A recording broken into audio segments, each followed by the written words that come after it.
करेंगे साइंस का एक काफी इंपॉर्टेंट टॉपिक है रक्त परिसंचरण तंत्र। ब्लड के बारे में हम बात करेंगे और काफी इंपॉर्टेंट पॉइंट्स हैं और इस टॉपिक से अच्छे खासे एग्जाम में क्वेश्चन पूछे जाते हैं। तो दोस्तों ये लेक्चर आप बहुत ध्यान से सुनिएगा और हम लास्ट में एक very important question answer set भी लगाएंगे जो लास्ट ईयर क्वेश्चन एग्जाम में पूछे गए हैं, हम उनको सॉल्व करेंगे। तो फ्रेंड चलिए हम वीडियो को स्टार्ट करते हैं। सबसे पहले दोस्तों हम बात करते हैं रक्त क्या होता है, ब्लड क्या होता है और किन किन चीजों से मिलकर बना होता है, मतलब इसके संगठन की बात करेंगे।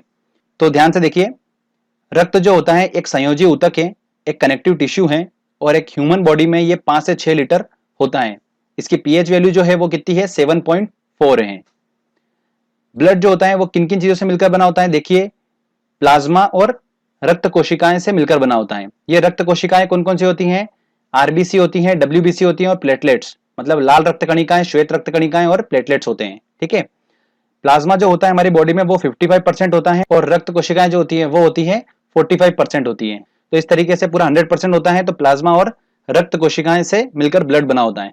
थोड़ा सा हम देख लेते हैं, एक बार डायग्रामेटिकली आपको बता देता हूं मैं, थोड़ा आपको यूं समझ में नहीं आएगा कि प्लाज्मा क्या होता है, रक्त कोशिकाएं क्या होती हैं। थोड़ा अपन एक बार आपको मैं थोड़ा सा डायग्रामेटिकली एनिमेशन के थ्रू बताता हूं। चलिए देखिए, आपको दोस्तों दिख रहा है यहाँ पर ये ब्लड है। अब ये देखते हैं हम, देखिए इसका लाल रंग हटा देते हैं थोड़ी देर के लिए और देखते हैं कि ये किन किन चीजों से मिलकर बना होता है। तो आपको जो ये पूरा तरल पार्ट दिख रहा है, ये तरल पार्ट जो होता है ये होता है प्लाज्मा। ये 55% होता है भाग रक्त में। उसके बाद ये जो आपको लाल लाल दिख रहे हैं, ये जो कण होते हैं ये होती है लाल रक्त कणिकाएं, इनको आरबीसी बोलते हैं। उसके बाद रक्त में होता है श्वेत रक्त कणिकाएं, डब्ल्यूबीसी आपको दिख रहा है, ये श्वेत रक्त कणिकाएं होती हैं। उसके बाद रक्त में प्लेटलेट्स होते हैं, ये आपको प्लेटलेट्स दिख रहे होंगे। तो इस तरीके से ये ब्लड हमारा बना होता है। प्लाज्मा, लाल रक्त कणिकाएं, श्वेत रक्त कणिकाएं और प्लेटलेट से मिलकर हमारा बॉडी में जो रक्त है वो बना होता है। तो क्लियर दोस्तों, चलिए अब इनको समझते हैं हम। तो देखिए रक्त कोशिका आपको समझ में आ चुकी है कौन कौन सी, आरबीसी है, डब्ल्यूबीसी है और प्लेटलेट्स हैं। आरबीसी मतलब हो गया अपना लाल रक्त कणिकाएं, डब्ल्यूबीसी हो गया श्वेत रक्त कणिकाएं और प्लेटलेट्स को प्लेटलेट्स ही बोलते हैं। अब मैं आपको बताता हूं इनका सीक्वेंस, मतलब रक्त कोशिकाओं में सबसे ज्यादा क्या होता है। तो आरबीसी सबसे ज्यादा होता है, मतलब 90% होते हैं, फिर प्लेटलेट्स होते हैं और फिर डब्ल्यूबीसी होता है। तो डब्ल्यूबीसी जो होता है वो सबसे कम होता है। ओके फ्रेंड्स, अब इस लेक्चर में हमको यही समझना है कि आरबीसी, डब्ल्यूबीसी और प्लेटलेट्स, इन्हीं से क्वेश्चंस निकल कर आते हैं एग्जाम में। और प्लाज्मा के बारे में कुछ इंपॉर्टेंट पॉइंट्स हैं, तो आप वो थोड़ा ध्यान से पहले सुन लीजिए, फिर आपको मैं आरबीसी, डब्ल्यूबीसी और प्लेटलेट्स के बारे में बताऊंगा। तो प्लाज्मा क्या है, प्लाज्मा पानी और अन्य पदार्थ का मिश्रण होता है। तो पानी जो होता है प्लाज्मा में 90% होता है और बाकी जो बचा हुआ 10% है वो अन्य पदार्थ होते हैं। अब ये जो अन्य पदार्थ होते हैं वो क्या क्या होते हैं, protein, urea, sodium, phosphate, bicarbonate. तो ये सब जो होता है ये अन्य पदार्थ में आते हैं, ये 10% भाग होता है और बाकी जो 90% होता है वो पानी होता है प्लाज्मा में। ठीक है, तो ये इंपॉर्टेंट क्वेश्चन है, आगे ध्यान से सुनिएगा। अब मैंने आप जैसा बताया आपको कि अन्य पदार्थ में क्या क्या होता है, प्रोटीन होता है, सोडियम होता है, फॉस्फेट होता है। तो इसी टाइप से एक फाइब्रिनोजेन प्रोटीन जो होता है वो इसमें पाया जाता है, जो कि हेल्प करता है रक्त के थक्के जमने में। मैं आपको ऑलरेडी बता चुका हूं कि रक्त का थक्का क्या होता है। उसके बाद प्लाज्मा का काम क्या होता है, बॉडी में करना, और अगर हमको कहीं घाव लग जाता है तो घाव भरने का काम जो होता है वो किसका होता है, प्लाज्मा का होता है। तो ये प्लाज्मा के बारे में कुछ इंपॉर्टेंट पॉइंट्स थे, मैंने आपको बता दिए हैं। अब दोस्तों हम अच्छे से समझते हैं आरबीसी, डब्ल्यूबीसी और प्लेटलेट्स को, एक एक करके सबको अच्छे से समझते हैं। चलिए आरबीसी की बात करते हैं, मतलब लाल रक्त कणिकाओं की। तो रक्त में 90% भाग होता है इसका, जो रक्त कोशिका हमने पढ़ी थी आरबीसी, डब्ल्यूबीसी और प्लेटलेट्स में से 90% जो होते हैं वो आरबीसी होती हैं। ठीक है, इसकी जो लाइफ होती है लाल रक्त कणिकाओं की वो होती है 120 दिन। 120 दिन इनकी लाइफ होती है और ये इनका निर्माण कहां पर होता है, बोन मेरो में इनका निर्माण होता है, अस्थि मज्जा में इनका निर्माण होता है। और आरबीसी की मृत्यु कहां पर होती है, प्लीहा में होती है। ठीक है, जिसको क्या बोला जाता है, आरबीसी का कब्रिस्तान बोला जाता है। और ध्यान रखिएगा प्लीहा को ही क्या बोला जाता है, ब्लड बैंक बोला जाता है। आरबीसी का वर्क क्या होता है, तो आरबीसी का वर्क होता है कि ऑक्सीजन और कार्बन डाइऑक्साइड का संवहन करना। हमारी बॉडी में ऑक्सीजन और कार्बन डाइऑक्साइड का संवहन करने का काम क्या होता है, आरबीसी का होता है। ध्यान रखिएगा आरबीसी में हीमोग्लोबिन नामक एक प्रोटीन पाया जाता है, जिसके कारण ही रक्त का रंग जो होता है वो लाल होता है। आरबीसी की कमी से आप देखते हैं कौन कौन से रोग हो जाते हैं। तो अगर लाल रक्त कणिका जो है अगर उसकी कमी होती है बॉडी में तो कौन कौन से रोग होते हैं, एनीमिया नामक रोग हो जाता है, अरक्तता, और पीलिया मतलब जॉन्डिस नामक रोग हो जाता है हमको। तो ध्यान रखिएगा आरबीसी के बारे में, ये इंपॉर्टेंट पॉइंट्स है जिनसे क्वेश्चंस बनते हैं। अब बात करते हैं डब्ल्यूबीसी की। डब्ल्यूबीसी सबसे कम होती है हमारे रक्त में, और इनकी लाइफ जो होती है वो 3 से 4 दिन की होती है, सिर्फ 3 से 4 दिन की होती है। बनती कहां पर है डब्ल्यूबीसी? ये बोन मैरो में ही बनती है, बट इसकी मृत्यु जो होती है वो कहां पर? रक्त में ही हो जाती है। आकार में सबसे बड़ी होती है ये, ठीक है। और इनकी वर्क की बात करते हैं कि इनका काम क्या होता है। डब्ल्यूबीसी जो होती है हमारे रक्त में, उनका काम क्या होता है? उनका काम ये होता है कि इम्यून सिस्टम जो होता है, प्रतिरोध क्षमता जो होती है हमारी बॉडी की, उसको बढ़ाने का काम करती है ये। मतलब जो रोगाणु होते हैं उनसे रक्षा करने का काम करती है कौन? डब्ल्यूबीसी। और कहीं पर घाव लग जाता है तो उसको भरने का काम भी कौन करता है? डब्ल्यूबीसी करता है।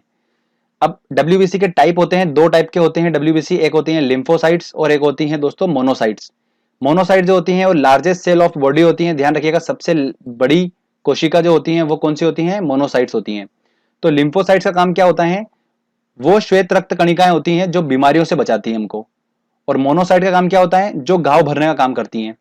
तो दोनों काम करती हैं डब्ल्यूबीसी। तो ये थोड़ा सा उसके टाइप्स हैं, ठीक है। अब हम बात करते हैं कि डब्ल्यूबीसी की कमी से होने वाले रोग। डब्ल्यूबीसी की कमी से होने वाले कौन कौन से रोग हैं?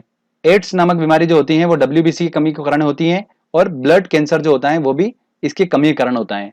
और ध्यान रखिएगा, एड्स जो होता है वो एचआईवी वायरस के कारण होता है। अब एक इंपॉर्टेंट पॉइंट बताता हूं आपको मैं। विटामिन ए जो होता है, हमने अभी विटामिन वाला लेक्चर भी पढ़ा है, तो विटामिन ए जो होता है वो रक्त में डब्ल्यूबीसी को बढ़ाता है, ठीक है। और अगर डब्ल्यूबीसी की मात्रा कम हो रही है तो उसको हम क्या बोलते हैं? ल्यूकोपिनिया बोलते हैं। क्या बोलते हैं? ल्यूकोपिनिया बोलते हैं। और अगर डब्ल्यूबीसी की मात्रा बढ़ रही है तो उसको हम बोलेंगे ल्यूकेमिया। तो ये थोड़ा सा एग्जाम में पूछा जा रहा है, तो मैंने आपको बता दिया है, थोड़ा ध्यान रखिएगा। अब बात करते हैं प्लेटलेट्स के बारे में। अब बात करते हैं दोस्तों प्लेटलेट्स के बारे में। प्लेटलेट जो होते हैं हमारे रक्त में, इनकी संख्या कितनी होती है? 4.5 लाख से 6 लाख पर लीटर होती है।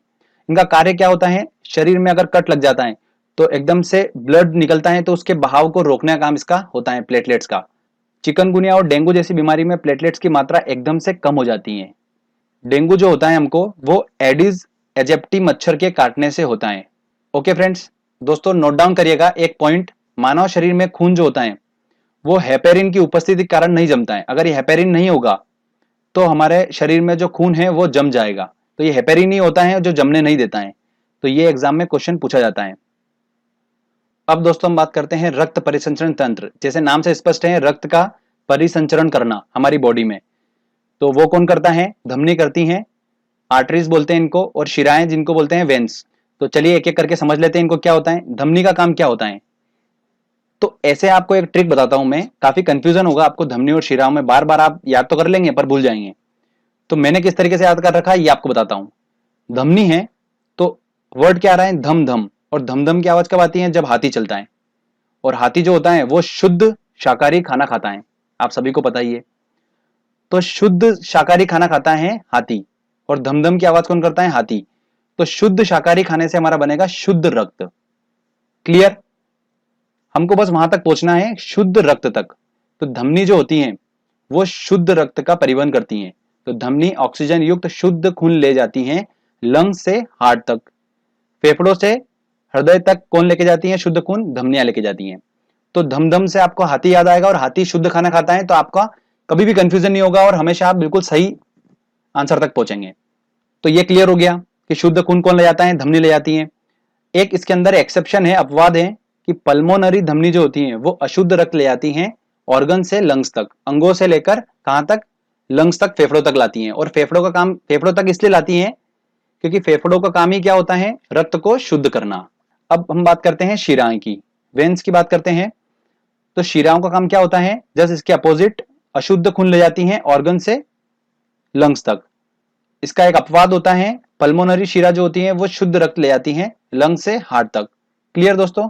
तो ये आपको थोड़ा दिमाग में रखना है, धमनी और शिराएं के बारे में ये इंपॉर्टेंट पॉइंट है। तो जो मैंने आपको बताया है ये, तो रक्त से रिलेटेड जो भी एग्जाम में क्वेश्चन पूछे जाते हैं वो इन्हीं पॉइंट्स में से आपको मिलेंगे। चलिए अब हम टेस्ट लगाते हैं और देखते हैं कि हमने जो पढ़ा है वो कितने क्वेश्चंस को सॉल्व कर पा रहा है, ठीक है। तो ऑलमोस्ट सारे क्वेश्चन हम सॉल्व कर लेंगे अगर आपने अच्छे से लेक्चर को समझा होगा तो। चलिए दोस्तों, हमारा पहला क्वेश्चन है, प्लाज्मा में जल का प्रतिशत होता है। देखिए प्लाज्मा में जल का प्रतिशत कितना होता है? 90% होता है। तो इसका आंसर लगेगा डी आंसर। रक्त होता है एक एक संयोजी ऊतक है, कनेक्टिव टिश्यू है, मैंने आपको बताया था, तो ए आंसर होगा।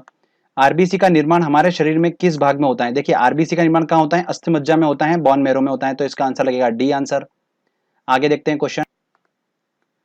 अगला क्वेश्चन है, हीमोग्लोबिन का तात्पर्य है ऑक्सीजन को इधर उधर पहुंचाना, बैक्टीरिया को समाप्त करना, ऊर्जा का उपयोग करना या अरक्तता का निवारण करना। देखिए हीमोग्लोबिन का काम क्या होता है? ऑक्सीजन को इधर उधर पहुंचाने का काम होता है। मानव वयस्क में कुल कितना रक्त होता है? तो 5 से 6 लीटर होता है, इसका आंसर लगेगा ए आंसर। मानव रक्त का पीएच होता है कितना होता है? 7.4, तो इसका आंसर लगेगा सी आंसर। चलिए आगे और देखते हैं क्वेश्चन। आरबीसी का कब्रिस्तान किसे कहा जाता है? आरबीसी की मृत्यु कहां पर होती है? लाल रक्त कणिकाओं की मृत्यु कहां पर होती है? प्लीहा में होती है, इसे ही कहा जाता है आरबीसी का कब्रिस्तान, तो इसका आंसर लगेगा सी आंसर। रक्त का लाल रंग किसके कारण होता है? तो वो होता है हीमोग्लोबिन के कारण, तो इसका आंसर लगेगा बी आंसर। ये जितने भी क्वेश्चन करवा रहा हूं ये काफी इंपॉर्टेंट क्वेश्चन है, एग्जाम में काफी बार पूछे जाते हैं ये क्वेश्चन। अगर आपने ये क्वेश्चन भी लगवा लिए, सारे क्वेश्चन अगर लगा लिए, तो बस आप इस टॉपिक से कोई भी क्वेश्चन आएगा आप सॉल्व कर लेंगे। डब्ल्यूबीसी का मुख्य कार्य क्या होता है? डब्ल्यूबीसी का मुख्य कार्य क्या होता है? प्रतिरोध क्षमता बढ़ाती है शरीर की, तो इसका सी आंसर होगा। तो चलिए आगे और देखते हैं क्वेश्चन। अगला क्वेश्चन है, डब्ल्यूबीसी की मात्रा सामान्य से अधिक हो जाना कहलाता है, क्या कहलाता है? देखिए डब्ल्यूबीसी की मात्रा सामान्य से अधिक हो जाती है तो हम उसको क्या बोलते हैं? ल्यूकेनिया बोलते हैं, और कम हो जाती है तो हम उसको क्या बोलते हैं? ल्यूकोपिनिया। ठीक है, तो इस हिसाब से इसका आंसर क्या होगा? ल्यूकेनिया होगा, तो बी आंसर होगा। अगला क्वेश्चन है, रक्त का शुद्धिकरण कहाँ होता है? तो रक्त का शुद्धिकरण कहाँ होता है? फेफड़ों में होता है। किडनी इसको क्या करती है? फिल्टर करती है, और शुद्ध कौन करता है? फेफड़े करते हैं। मानव शरीर में खून किसकी उपस्थिति के कारण नहीं जमता है? तो उसमें उपस्थित होता है हेपेरिन, इस वजह से खून नहीं जमता है, तो वेरी इंपॉर्टेंट है। अगला क्वेश्चन है, लाल रक्त कणिकाओं का जीवन काल होता है, देखिए 120 दिन का होता है लाल रक्त कणिकाओं का, तो इसका आंसर लगेगा ए आंसर। अगर यहाँ पर श्वेत रक्त कणिका पूछे जाते हैं तो उसका आंसर क्या होता है? 3 से 4 दिन। ठीक है फ्रेंड्स, अपन ने इस टॉपिक को अच्छे से समझा,